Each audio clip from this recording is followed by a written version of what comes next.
Welcome back to another episode of the Grow Your Clinic podcast. My name is Jack O'Brien, your host and part of the Clinic Mastery team. We have another guest joining us for this episode. I can't wait. And if right from the top here, if you're looking for any of the links, show notes, anything like that we touch on today, head to clinicmastery.com/podcast. But I can guarantee you are going to enjoy this episode and this guest. We have Randall Cooper, the founder, CEO of Premax, which is a fascinating product in the health space. Randall, welcome to the Grow Your Clinic podcast. Oh, g'day, Jack. Thanks very much for having me on your show. I have listened to quite a number of your podcasts and they're terrific, so it's just great to be here. I really appreciate that, mate. We're going to dive into all things, your background, physio, Premax, some education, some products, a whole range of things. But before we do, I've got a couple of icebreaker questions at the top. Are you ready? I'm ready. Number one, what are you reading or learning right now? This is going to sound really counterintuitive, but I'm actually reading the American Journal of Sports Medicine, the International Journal of Cosmetic Science, and a bunch of kind of psychology because I'm not treating much as a physio these days. Like, I still want to keep current. I'm talking business all day. So, to kind of keep a clinical component to my reading is great. That's what I do. And then as far as the business stuff go, I'm right into podcasts at the moment. So I listen to business, I read sports medicine. That's awesome. It's I find personally it's a skill almost to keep reading journals when you maybe don't have your hands on patients 40 hours a week anymore, right?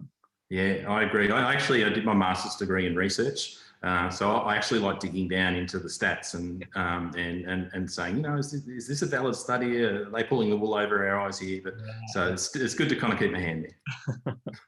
Awesome, mate. Number two, who inspires you? I get inspiration from so many different people. I don't have one. I think I find little moments of inspiration every day, whether it's Elon Musk's, all the way down to my kids do something cool, it's like they pulled that off and well done. So it's someone on the news, as a clinical physio, you see people battle through hard times and make it. Like, you can draw a lot of inspiration from those. So I try and keep a collective approach to who I get inspired from. I like it. Number three, what did you want to be growing up? I had a moment in year 10 when I wanted to be a chef. I love food, and fortunately my parents talked me out of it. We might talk about some of what led me into being a physio in a moment, but I still love food. Actually, I cook at home as well, but I'm glad that I didn't become a chef. Yeah. Your night times and weekends would be out the window for sure. Yes. Number four, what's a motto that you like to live by? When things get tough, I start chanting to myself in my head, and the chant is, if it's going to be, it's up to me.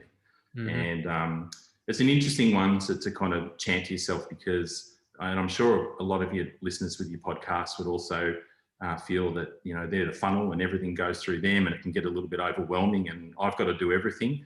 Mm-hmm. So, it's more so that, like, you've got to make it happen, but you don't necessarily be the person who has to do it. So I like it, mate.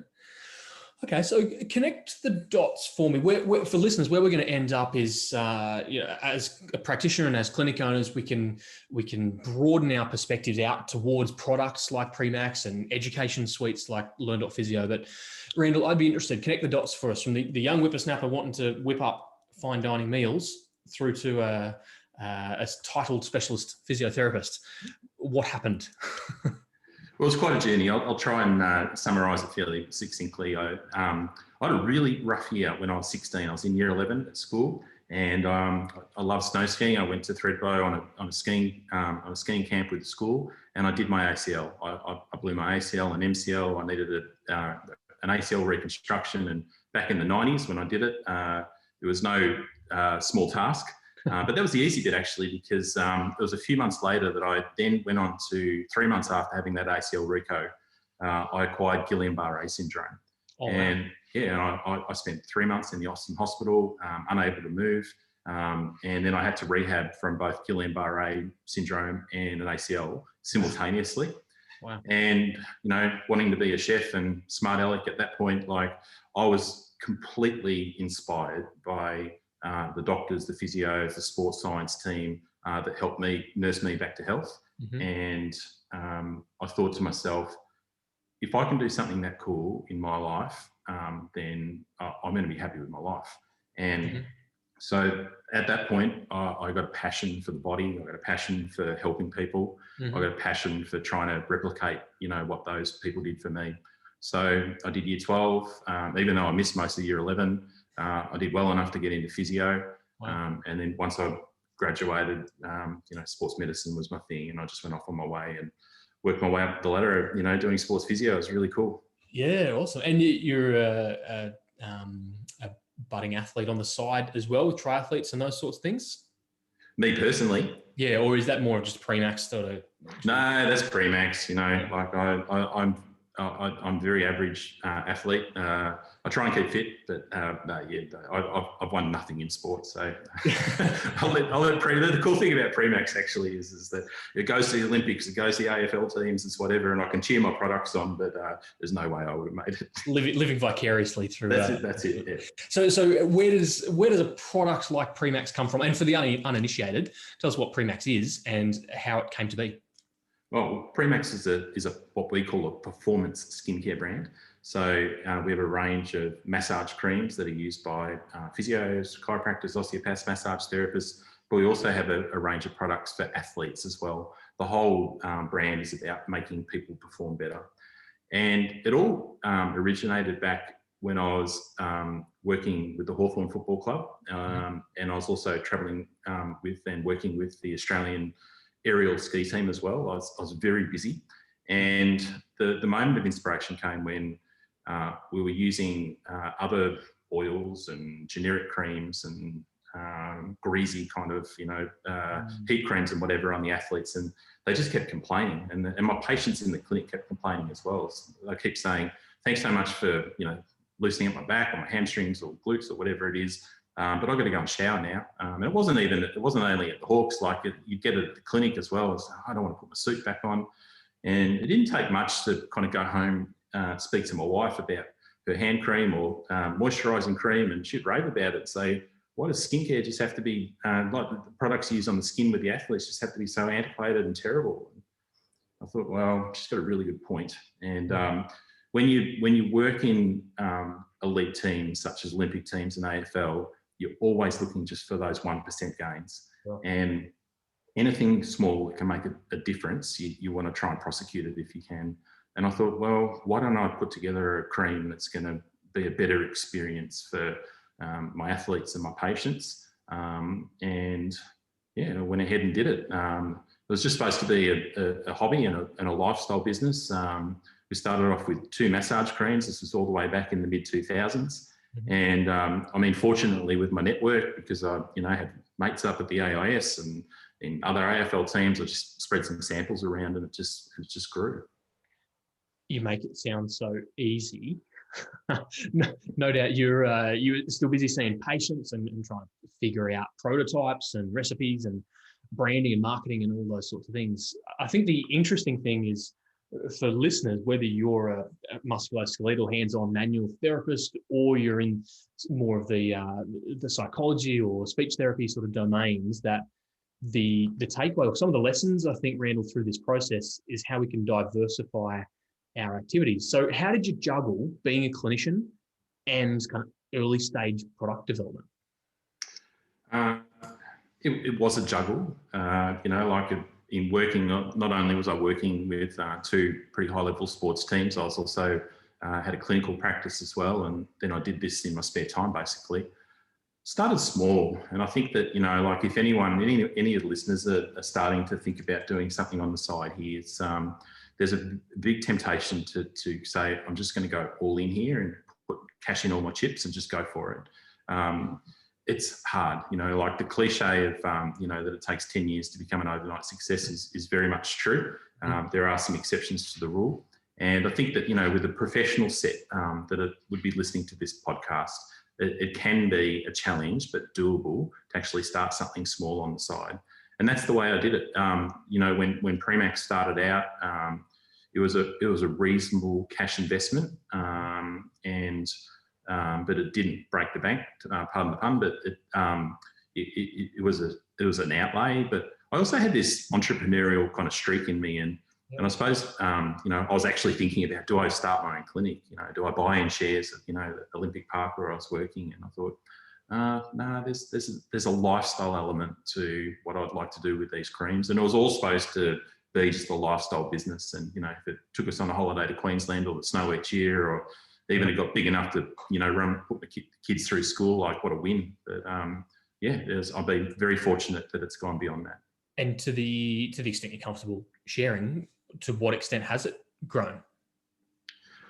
Well, we export to 12 countries. We supply over 100 professional sporting teams, including NBA teams, Olympic teams, professional cycling teams, Premier League teams all over the world. It grows by nearly 100% every year at the moment. Wow. I've done the whole kind of investor thing where I've got business partners and investors. It actually creates a lot of grey hair. But it's been an amazing journey. And as I'm sure a lot of people would resonate with is, clinical knowledge is one thing, but running a business is completely different. So it's been a really steep learning curve for me as well. For clinic owners, what parallels or what similarities are there between maybe a clinical business and a product business? So what are the similarities, and perhaps what are the really stark differences that you wouldn't have thought of until you're in the thick of it? I think the main similarity is a focus on user experience. I mean, if you think about Premax and why it has been successful, is I think two things. I mean, first of all, it was different. At that point, everyone was using oils or greasy, petroleum-based kind of creams. We did something that was really nice and different, but it felt great for the end customer. And that's actually the patients and the athletes. They'll turn around and comment and say, "Oh, what's that cream you're using on me? Can I buy some?" And I think that as far as clinics go, and I know that you guys do this extremely well with what you do, but when people come in to see a health professional, of course they're coming for a clinical outcome. Sure. But they also will reflect on the experience as well. And I always use the analogy of hotels. Like, you can get a night's sleep in any hotel, but people will pay a lot of money every time because they like the experience of a nice foyer and being dressed nicely and a nice room, etc., that type of thing. And I think more and more as time ticks on, that's a really important consideration for the clinic owners. So that's where I draw the parallel between the product-based business and the main one. Mm-hmm. As far as the difference is product-based businesses are hard. It's where do I start? You've got to manage all sorts of things. Just won't pop up in a service-based business. Product recalls, products that disintegrate, your supply chain problems. Like COVID. Last year, where you just couldn't get one key ingredient, for like one of your creams, and then your product line's just gone. Like that's not only our business. That's every business. I've heard of businesses that couldn't find one tiny little screw, for instance, for something they'll put together, and it was $1 million businesses just turned into nothing just because of one screw. So those things are the difference. Like when you're kind of dealing with wholesalers and retailers, there's payment terms where they'll want 90 days. So you've got to make the product and you've got to ship it to them, and then they buy it off you and they don't pay you for 3 months. So that cash flow cycle is a big challenge as well. So there are definitely some similarities and some pretty significant differences too, Jack. Yeah, no doubt. And so now most of your time is spent Premax and not as much seeing patients. How have you felt? How does that make you feel when you're not seeing patients 40, 50 hours a week anymore? Did you have to wrestle with that tension at all? I remember back, just before I started physio and before I started Premax, and I remember treating a number of business professionals, and I thought, you shallow people, like all you do is wake up every day and think about going making money, and here I am making everyone in my life better. Like, it's a pretty arrogant attitude. Very physio attitude, I think. Yeah, that's right. But being in Premax now for a while, and there's a couple of other things that I do as well, is that you do get to experience that you can make a significant change to and difference to people's lives by having a great brand and a great product. And, you know, like, yes, we're about kind of making athletes perform a bit better, but, you know, we'll get emails or social media comments will say, you know, I use your anti-friction balm, for instance, you know, like with when I swim with my wetsuit, and I used to always get chafing, and that's the only exercise that I could do during COVID because all the pools were closed or whatever it was. But your anti-friction cream made me be able to swim 3 times a week in Port Phillip Bay here in Melbourne. It's like, yay, that feels great. You know, like we've made a difference there. And so I was completely wrong all those years ago about, you know, how businesses and companies and brands can't make a difference to people's lives. They can. So yeah, we're just about spreading that message now. I love it. Now, Randall, we're going to get to kind of the education piece and that business that you've got as well in all your spare time. But Premax, if we come back to the customer experience that you've mentioned, and obviously the end recipient is often the patient or the athlete. But what I've observed is that Premax has done a great job in creating almost brand evangelists and therapists, physios, osteos, massage therapists that are using your product, not just use it, they love it and they rave about it for what can often be seen, right, to speak bluntly, it's a consumable on a profit and loss, right? It's just one of those standard things is cream, but yet people rave about Premax. Has that been deliberate? And how did you get to a place where you've got raving fans? If I could answer that succinctly, Jack, I'd be a genius, and I'd bottle it, and I'd probably bottle that more than Premax and become a lot richer. I don't know, mate. I think we got it right. There's a couple of things I think that's unique in Premax. Why people are strong advocates of our brand.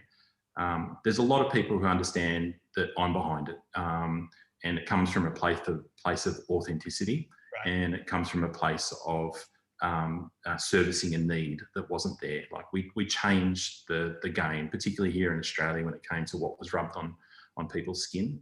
Mm-hmm.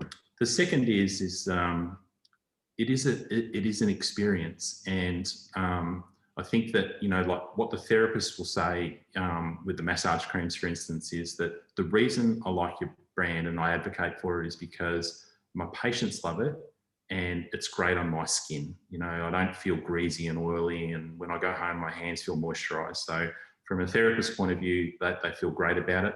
But I also think that, you know, they get a lot of great feedback from their end recipient as well. And it adds to that experience that I was talking about before, that, you know, like their patients are happy about it. You know, one of the most common questions at the therapists who use Premax get is, what is that cream you're using on me? And, you know, the scent's part of that, and the texture and the feel of it. So, you know, I'll be honest, like, you know, half of it was design, half of it was luck all the way back in the day. Yeah. And, you know, we got it right. And, yeah, you know, like here we are, you know, 12, 15 years later and doing okay. I think I appreciate the humility, and no doubt there was probably a piece of luck in the beginning, but to sustain it and continue to evolve that, you know, no doubt being very deliberate.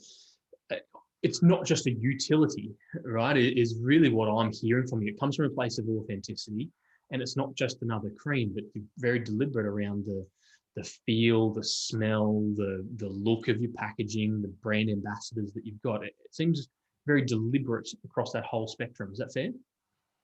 It's fair. And I suppose that, you know, the way we look at it is that we do, and you can draw a lot of inspiration from other brands. And because we're really a collision between skincare and sport.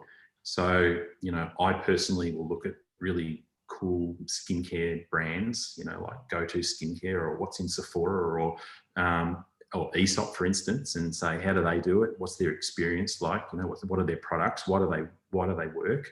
But then I also look at sport and look at Lululemon and Nike and 2XU and kind of look at those brands and say, how do they resonate kind of with their audience and their customer base, and how do they grow and what makes it special? And then for our job uniquely is to try and bring all that together and package it up in Premax in every single facet. think you've done an amazing job. And I'm thinking about listeners and clinic owners, and for those that can think beyond just utility, for those who are not just a deliverer of health service, but a provider and a curator of experiences for patients, that's where you end up with fantastic clinical outcomes and raving fans from an experience point of view. Randall, if we're to shift gears, tell us about Learn.physio and how that came to be. He stumbled into being an online education provider. Well, Learn.physio is an online education. Exactly right, Jack. It was a stumble. As a physio, I've had an area of expertise of ACL injury and rehabilitation. No coincidence from like my history. It's been a passion of mine and an interest of mine for 30 years now. I did this thing called the ACL Rehab Guide, Melbourne ACL Rehabilitation Guide, and it just gained traction over a number of years. I just did it for myself, and then a lot of my colleagues started to hear about it and use it. Okay. Published it. For those unfamiliar, right? So the Melbourne ACL Rehabilitation Guide is a criteria-driven progression through rehab after ACL surgery. So there's 4 phases. There's the introductory phase, and then there's the intermediate phases, and there's a big return to sport test at the end to essentially kind of use evidence-based tests to kind of return people back to sport. And I did it out of frustration because I just didn't know how to return my athletes back to sport safely and using objective data, and I put this together. So that's where it came from, and it gained traction. And I got to a point about 4 or 5 years ago where it was starting to get a little bit outdated. I had my hands completely full with Premax and other things, and I got in touch with one of my mates, Mick Hughes, who I'm sure many of you listeners would be familiar with, who's another physio here in Melbourne who's also got an expertise and interest in ACL management.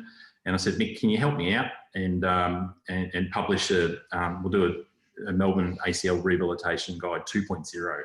He said, oh, yeah, I'd love to. And we published it and it went crazy. We sold thousands and thousands. And we charged $5 actually for it. And it was interestingly, charging $5 for it probably made it more famous than it would have been otherwise. Right. And that's a whole topic on its own, Jack. Maybe we'll do another podcast on that one. But it got so much interest around the world. We'd then get so many people who would then say, can you please do a course? Can you come to Italy or France or whatever and do a weekend kind of course, you and Mick? And Mick's got a young family. I've obviously got a lot of spinning plates, and we just didn't have time for it. So I said, why don't we put this online, Mick? And we shot a 2-hour masterclass in the Victorian Institute of Sport in Melbourne. And we got a professional athlete to, demonstrate some exercises and things. So we made it look really nice and slick. And I suppose that's a bit borrowed from Premax. It's like, okay, we're going to do it nice and make it look pretty. Mm-hmm.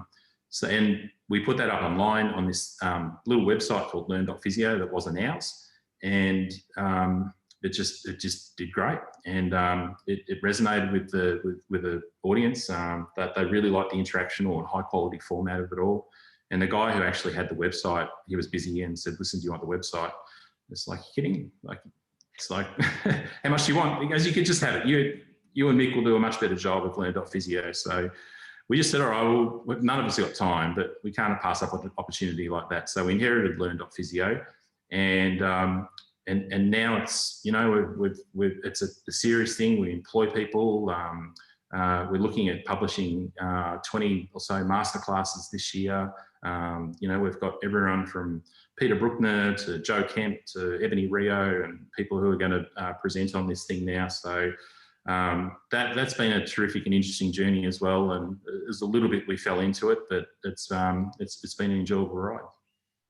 Phenomenal story. And I'm thinking about other clinic owners. How many clinic owners have developed maybe a methodology or a way they go about treating, and I wonder if perhaps this is starting to pique their interest and go, well, we could perhaps validate this through evidence and productize it, package it up. And for you now, you've obviously wearing so many different hats, but in a lot of ways that diversity would be so liberating for you. Physio, you've got a product, we've got an education suite.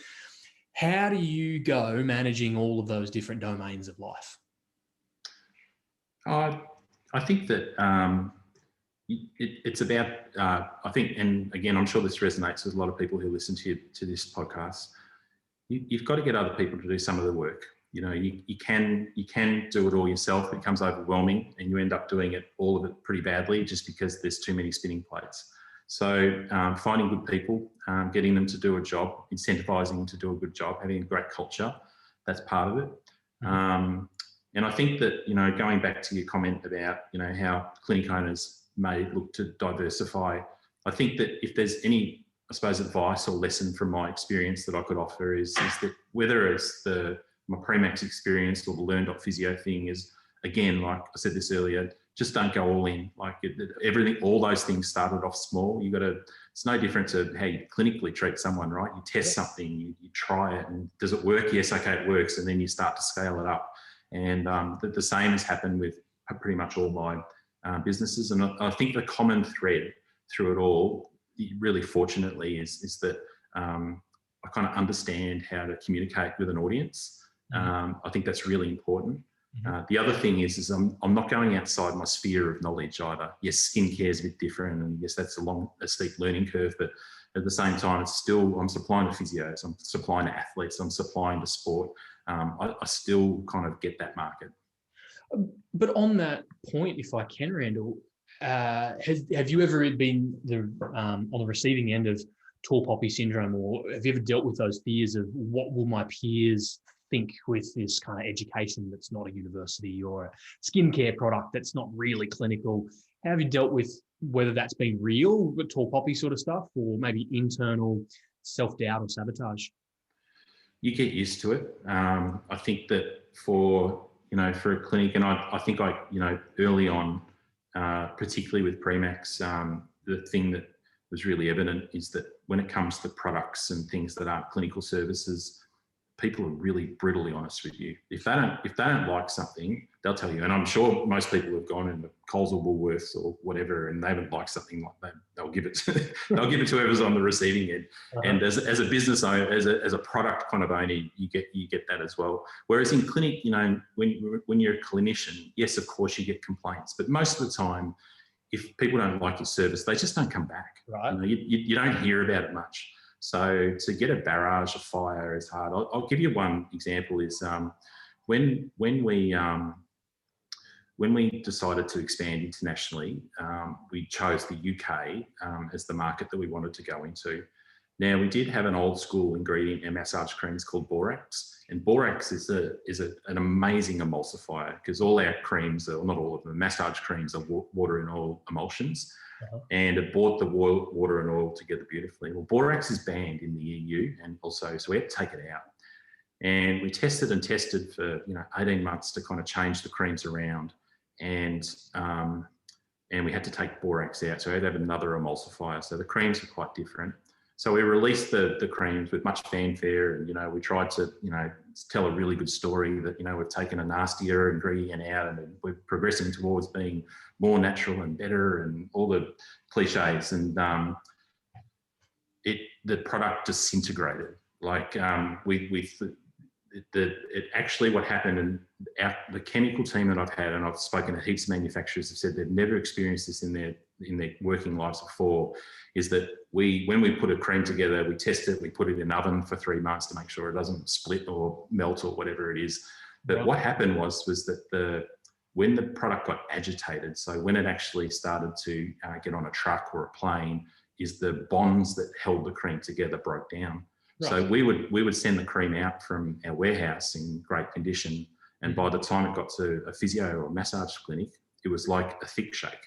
Right. And oh my God, the comments that we got, because like you said before, we had a very loyal customer base, and we'd completely upset them. Right. And navigating our way out of that was probably the biggest challenge I've had with that brand. So these are some of the pitfalls. So on that, what did you do well to get out of that little hole? Yeah. Reflecting on that, what did you do well? What are you proud of? We did two things. So the first was we changed the formula. So it became solid and better and much more in Premax. And I'm actually much more proud of our massage creams than they were 10 years ago. Okay. But the other thing we did, and I think that this, again, if I can part any kind of wisdom onto your listeners, is that we apologised unreservedly. Like I came out and, I did posts on LinkedIn, and like on LinkedIn, for instance, I'll do a post about how great I am or whatever, and you'll get 10, 20, 30, 40 people kind of give you a like or great comment. But I did this long post on LinkedIn, and we did it a few other ways as well, saying, we got it wrong. We're really sorry. It's not the standard that we accept. We know that we've let you down. And it got thousands of likes. Wow. And it engaged with a much wider community, not only of health practitioners, but marketers kind of joined in the conversation, saying the humility and your unreserved apology is what's needed in life at the moment. And at the end of the day, it probably grew the brand, another 2x because of the way that we kind of handled that situation. It was tough though, like I had stomach pains for 3 months and, I couldn't sleep. I thought it was going to go down the tube, but we navigated, and it was just luck. I suppose it was just honesty in me, the way that we kind of got through that. But well, 20 minutes ago, you said authenticity is how you built a brand, and it sounds like authenticity is how you save a brand. Yeah, and like we redesigned our packaging, which was launched in not 2020, last year. And, when we engaged the consultants to redesign the packaging, I actually shared a few of these stories with them about this. Mm-hmm. And the consensus was, and also when we got a focus group in of customers and clinicians and whatever, that everyone said, Randall's got to sign his name on that package. And I'm even though I'm a reasonably confident kind of guy, like quietly confident, I'm still a touch shy. And I was like, I don't want my name on that thing. But they kept talking me into it, going, your authenticity really matters to Premax. Mm-hmm. So put your name on it, and actually put your letters kind of below it as well. So my arm was twisted enough, and that's what we did. Well, and people, right? They don't buy products, they buy people and experiences. Yeah, they are, and it's definitely true. Going back to your comment of why is Premax a successful brand in this space. And I think that, the cream's good, but, that level of humility and authenticity plays a big part too. That's really insightful, mate. As we land the proverbial plane, reflecting on Learn.physio and kind of diving into an online education kind of space, what have you done well that you're proud of, or what have you learnt and went, oh, didn't think of that? The first thing is we thought we had quite a bit of time. Online education kind of 18 months ago wasn't new, but wasn't big. Mm-hmm. And we thought, this will be something that we can take our time and organically kind of grow this. And then COVID came along, and then the whole world went online. Mm-hmm. And every single conference, every single, seminar, anything in life, and I'm sure you guys are the same, everything just gravitated online. So it was so much harder to cut through. Like to say, we offer these online workshops like everyone else does now as well. So I suppose, in answering your question, what have we done well? Well, we also have to look at, okay, what's our point of difference? And there's other platforms that kind of have high quality presentations, but if you look at, I'm not going to try and badmouth them too much, but if you look at them, a lot of them are just kind of screens with a PowerPoint slide off the side of their head, and the content's great, but it's not very engaging. If you're going to sit there for 3 hours to kind of digest some of this content, it can be hard. Whereas what we said is that let's make it a lot more interactive. So I actually had 2 people on a couch, talking about it. Like Mick and I did this ACL one, and it was almost like a chat between mates with a beer, talking about the evidence. And then we got some really cool kind of overlaid footage of high quality, vision. And so I think that's something that we've done well. So short answer is that we could have been faster in the current climate. Who knew COVID was coming along? The thing that we're doing well is we're kind of making a name as a premium product as well. Mm. I think fascinating and so many threads for clinic owners to pull on and go down and look at how can we maximize the methodology or the education that we've got that's locked away in our brains and we've been developing for years. Can we help other clinicians with that and productize, monetize it? And likewise, the product play is such an interesting diversion to create what is now a diverse world for you, no doubt. And I think, the conversations that I've also had with clinic owners and clinicians also is that there's quite a few of them that have been spooked by COVID. I'm in Melbourne, so, we've really got shut down quite hard here. And it's like, the only thing that I really sell and earn money out of is our clinical service. Whereas, you're lucky because you can sell products online. It's like, well, it's not quite that easy, but at the same time, like I can understand the mindset. So I think it's a healthy thing to say, how can I diversify, but at the same time, not change what I do. No, really appreciate that, mate. Thank you so much. If people wanted to maybe follow your personal journey, check out more about Premax or Learn.physio, tell us more about how we can take next steps. Yep. So if you want to check out Premax, it's just premax.co. And we're actually looking at doing a retail program for clinics this year. So we're going to sell some of these athlete products, have a nice, cool point of sale display. So if you've got any interest in that, send us an email. We'd love to hear from you. Learn.physio is actually the website of Learn.physio. So just type that in.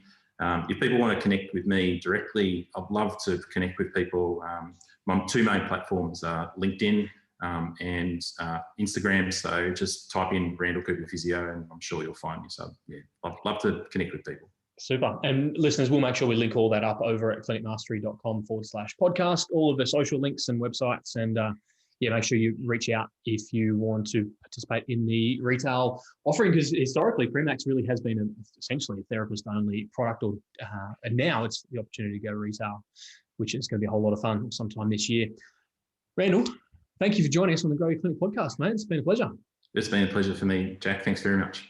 You are welcome. And listeners, thank you for joining us. As always, super grateful that you would share 45 minutes of your time with us. If you have any feedback, please get in touch over at clinicmastery.com/podcast or a review rating on your player of choice. We really, really appreciate your contributions. But again, thank you for listening. Can't wait to bring you another episode of the podcast again really soon. Bye for now.